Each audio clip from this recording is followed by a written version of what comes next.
Hello, everybody. My name is Robert, and I've created this rule and goal mastery tracker specifically to help uh, two of my children who are autistic, and I hope that they could be of a help for anybody else's kids out there or any students in any classrooms. It could be adapted to be used for children, any children on the spectrum or not, and to give you a little bit of a background really quick, I've been a teacher for about 18 years in China, and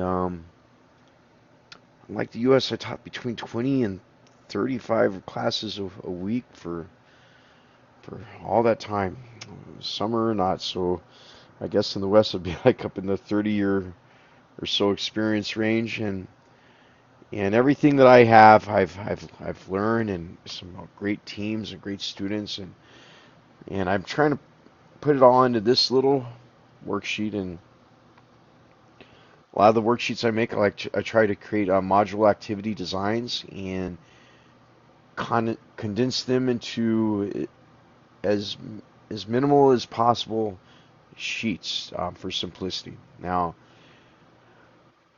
um, that famous math teacher that most people have had did say something to the extent of, "It's simple, but just because it's simple doesn't mean it's easy."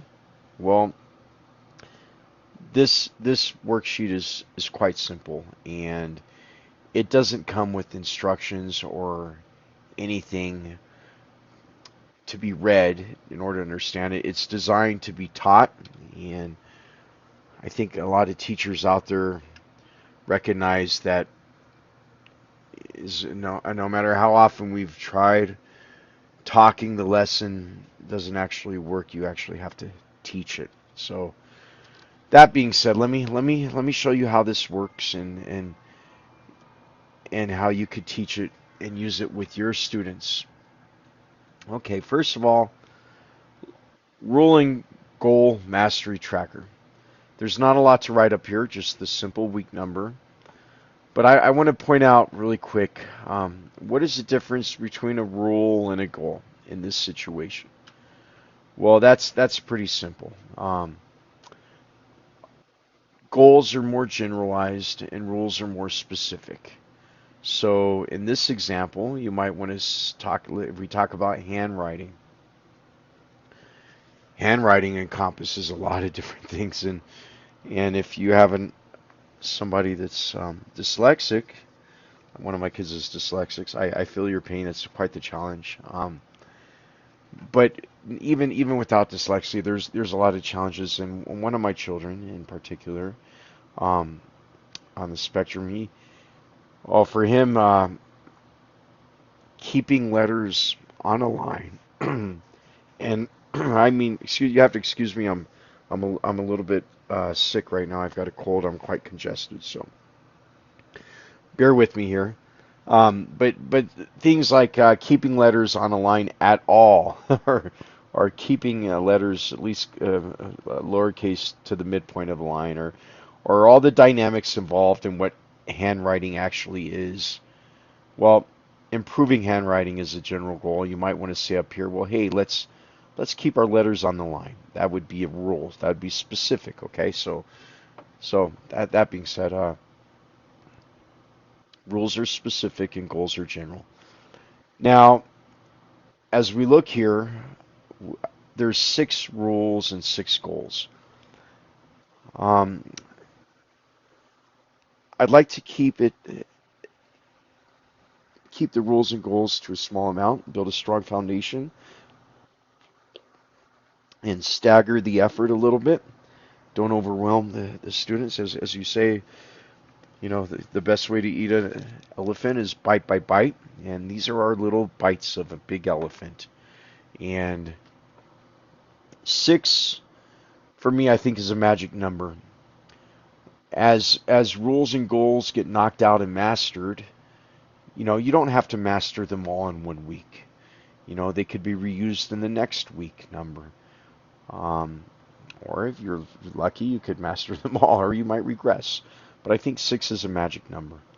Um, for controlling focus with students and in classroom or one-on-one, directing their focus, I tend to number everything, and it's a really good idea when you're doing curriculum design to limit your color palette and reuse them as often as possible to direct focus. And as you can see here with the alternating numbers, um, you say, hey, let's look at rule number 3. Well, it's very simple for the student or to look at rule number or goal number 1. It doesn't take you very long. So your initial response to a sheet like this, say, well, it's very complex. I don't know what to do. It's very busy. Well, quite simple. Rule number 3, it's right there, and your eyes will fall on it very quickly.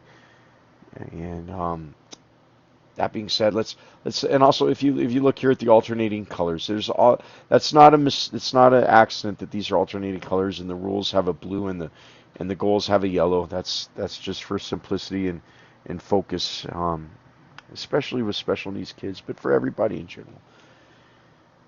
And let's take a look here. I'd like to draw your attention to where it says school and home, and then we have the rule or the goal that's focused on encompasses both the school and the home environment. I've always told my students higher level and low. Excuse me, I don't know if I've told you I've taught from pre-primary to postgraduate, but just because the bell rings, the class doesn't end. And ideally, you introduce a lesson, teach it, let them go home and digest it, come back in a blended classroom and find out where those challenges were and help them make it through there. Well, the one of the main ideas and concepts in creating this is to increase collaboration and communication through parents and teachers, and to have rules that are absolute in both environments. And in this way, the student could realize that there is no difference between the rules that you follow at home and school in most situations. Um, Behavior, social, academic, uh, they're all complementary. Now, how well you do at school might be different than how well you do it in home. So here's the opportunity for the parents and the teacher and the student to continue the effort in both environments. And I think that's a very simple but yet vital aspect of this sheet. And it's that's we're gonna speak a lot about a lot of things, but let me come back here to the sections here. Okay, we have a simple column here, and I think it's really important that we limit the amount of words in this column, 4 or 5 words at the most. Simple statements to keep it as simple as possible with just the general concept or the general rule. We have G, S, and P, and if you notice that most things that are positive are green on this worksheet, and most things are negative or red. And G is good, and S is so-so, and P is poor. So that is what they represent. And the only thing the child has to do or the student, is to circle one of these. Now, when they do this, I suggest that the student at the end of the day or at the end of the evening, at the end of their study, to have a very important opportunity to reflect on what happened during that day. It's not very complex. It's only a 1 or 2 circles for each rule. That's 12 circles at the most in one day. But but reflection is vital, and continuous reflection is very important. Right? Not just in tests and academics, but in social and behavioral aspects. So this gives the children the opportunity to do that. And what's really important is, well, if we look here in the days, alternating colors, for simplicity, for focusing on different columns. You know, a child or a student might think that they did good on Monday on rule number 3 or so. Now, this self-reflection and self-accounting and accountability and effort to increase understanding of consequence of personal performance. This isn't the only sheet that should be used. This is something that could be used by itself, but it could very much be complementary. Uh, One of my students, they have point sheets. The teacher's critique of the student might be very similar, or it might also be very different to how the student reflects on their own performance. Now, maybe on Monday, the student thought that they did good, and yet when they get their point sheet from their own teacher's perspective, it might be very different. And I say, oh, well, what was it that was different? Oh, you thought that was okay, but maybe it wasn't. But more importantly, also for on the positive reinforcement side, they might be the students say, well, yeah, I did do good. I can reflect that. Oh, and the teacher thought I did good too. And by allowing this positive self-reflection and positive reinforcement from the teacher, this is a double whammy, and this is something that's more memorable long term, and it allows more incremental progress that could be built into a strong foundation for not just learning a rule today and forgetting it tomorrow, but learning it, mastering it consecutively, and realizing when other people recognize your progress. It's one thing for a student to recognize their own progress, but it's a really positive ego boost when they realize that other people have the same recognition, and they can put two and two together. So this is for long term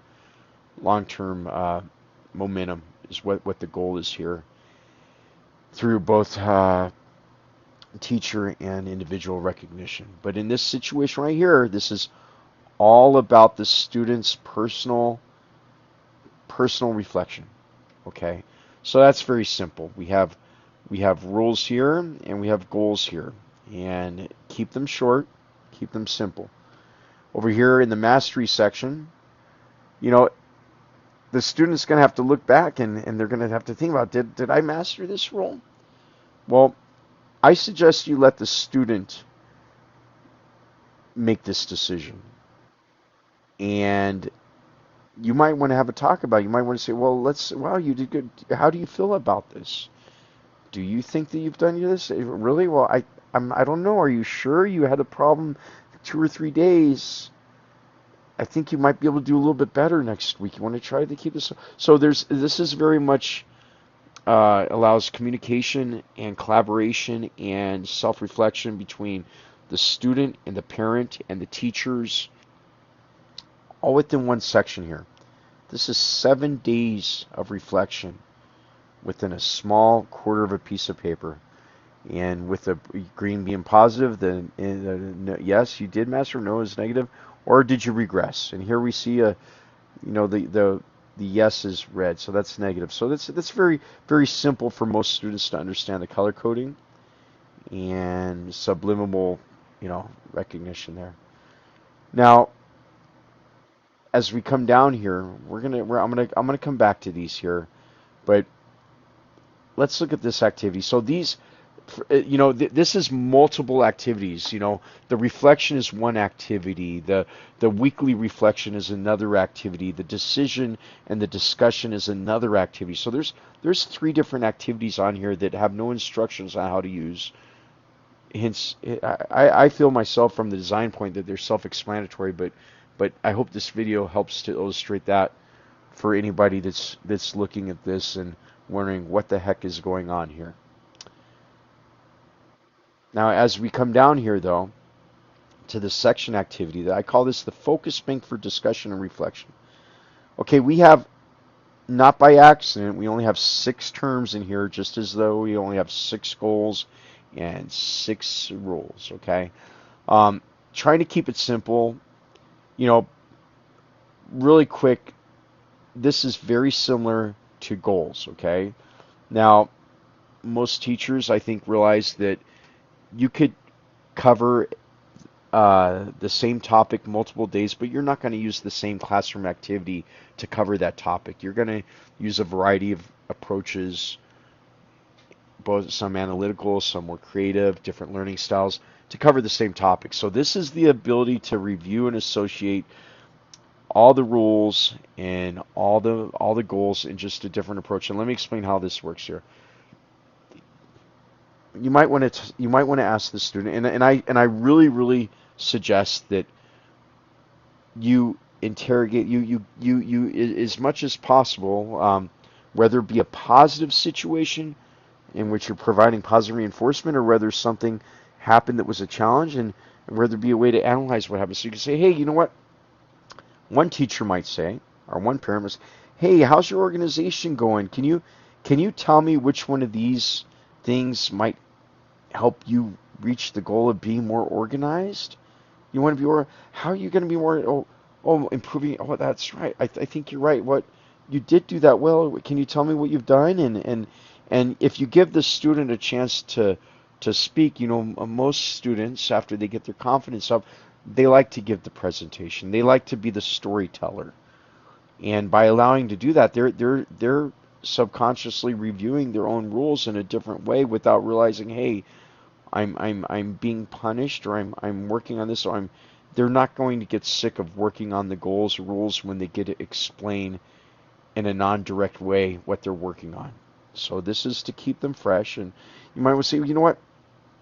Let me give you another example. One of my children, he has a difficult time not understanding social cues, and he's not racist or anything like that, but he talks about different ethnicities in a very autistic way, and without any ill intention, but he does that impulsively. And he does a lot of other things impulsively, not just that, but impulsiveness is one of the things we're working on. And we're telling him, hey, we're going to work on your impulse, but how are you going to do that? So we can say, hey, you know what? Are any of these things impulsive to you? Um, sometimes he's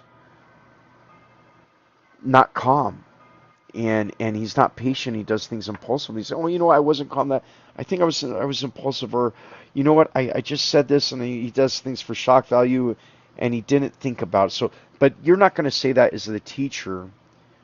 You want him to reflect, and having a generalized set of adjectives which he could associate with his own behavior and tell you about them, and tell multiple teachers about them on the same page, and parents, and carry the same targets through the entire week. I think that's going to help us meet our goals of mastering these rules and goals. And okay, so that's one activity. But then we come down here, and I really enjoy this activity.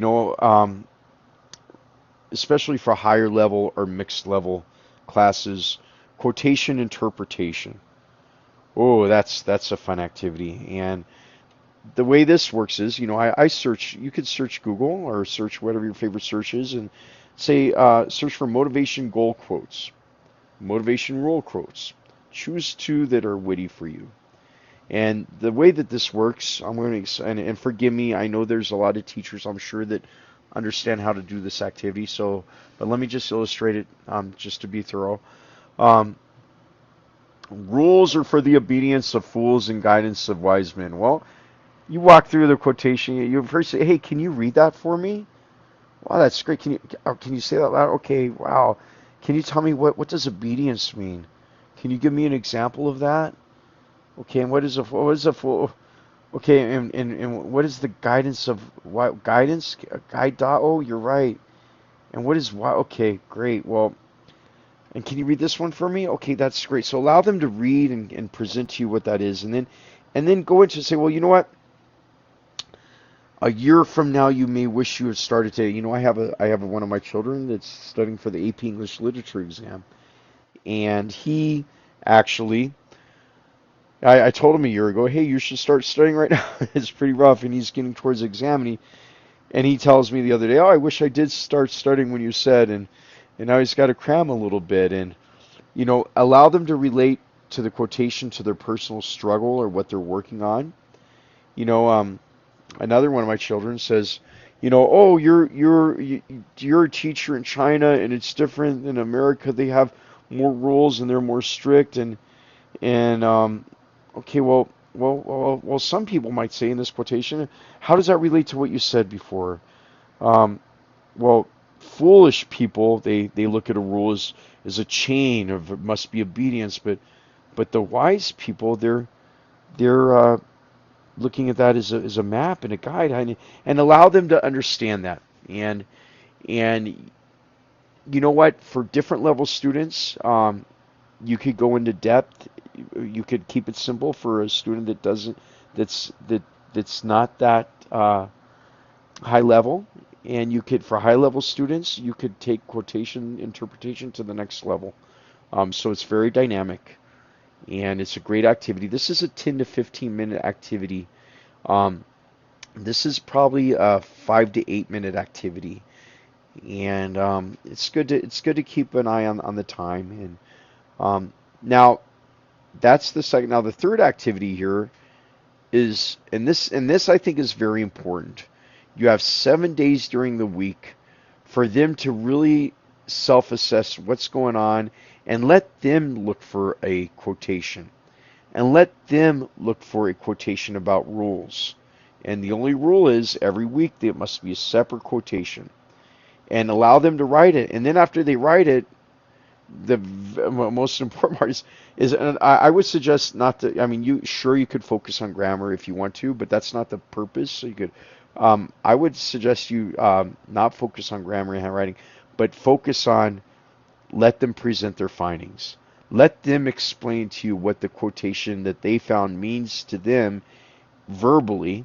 Let them tell you why it means something to them, and let them tell you how they think it reflects to their current goals and rules. So we're going through a process having 4 different activities to support both teachers and parents, which are there to support the student meet their goals and rules in the classroom and home environment. This is completely collaborative. This could be addressed, and every one of these activities can be picked up by a different teacher in a different situation. And when every teacher is following the same strategy sheet and has the same goals and rules, it doesn't matter what the subjects, math, science, social studies, these goals and rules are applicable in all areas, and we're actually creating a collaboration point um, with teachers that are not even in the same room, but we're all on the same page. No pun intended.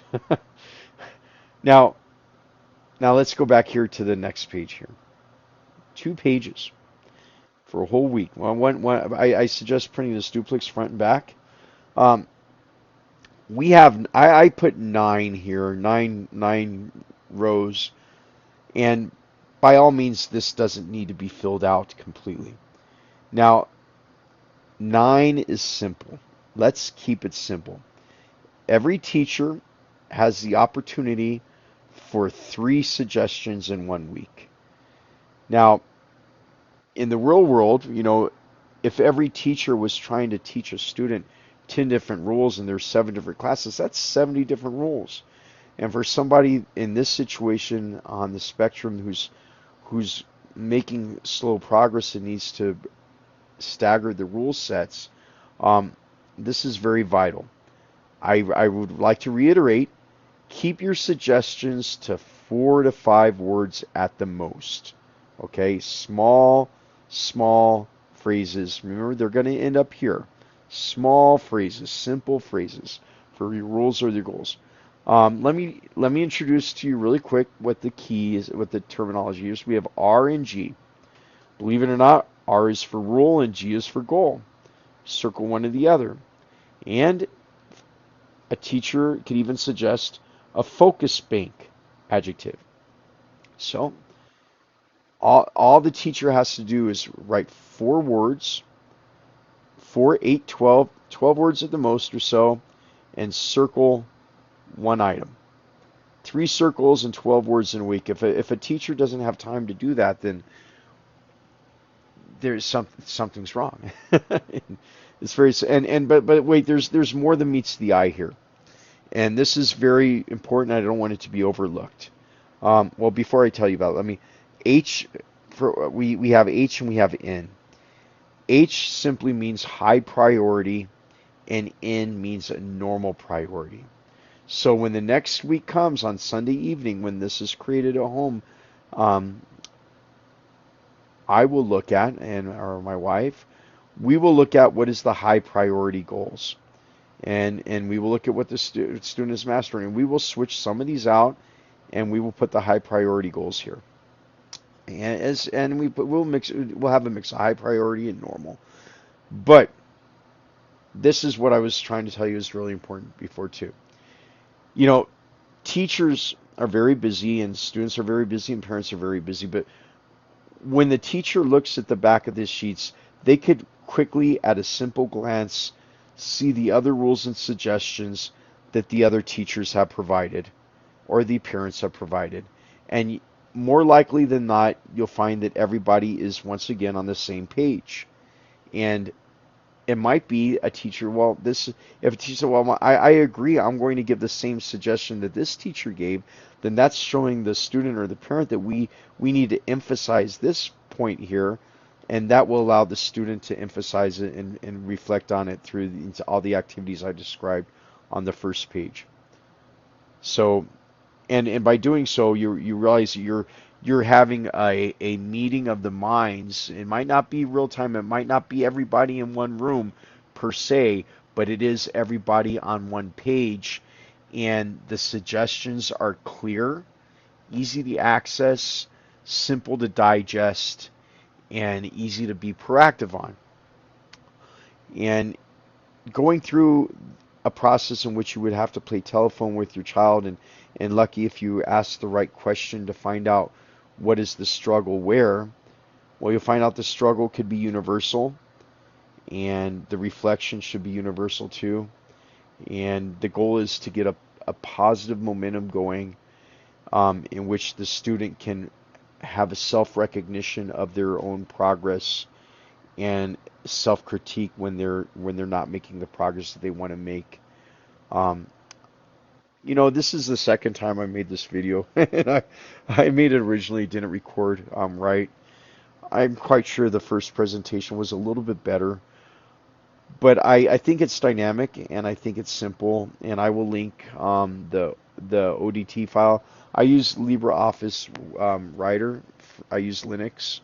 Um, you could alter the values. I'll put the link online, and one sheet of paper, 7 days, hours worth of activities.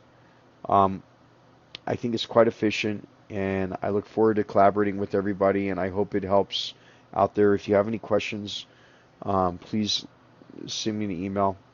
Thanks for your time, and before I quit here, I don't think there's anything I left off here. You know, a good teacher never knows where their lesson's going to end, and I hope this helps out there in the world, and this is the opportunity for great reflection, I hope, for each student that's using this. Have a great day. Thank you for your time.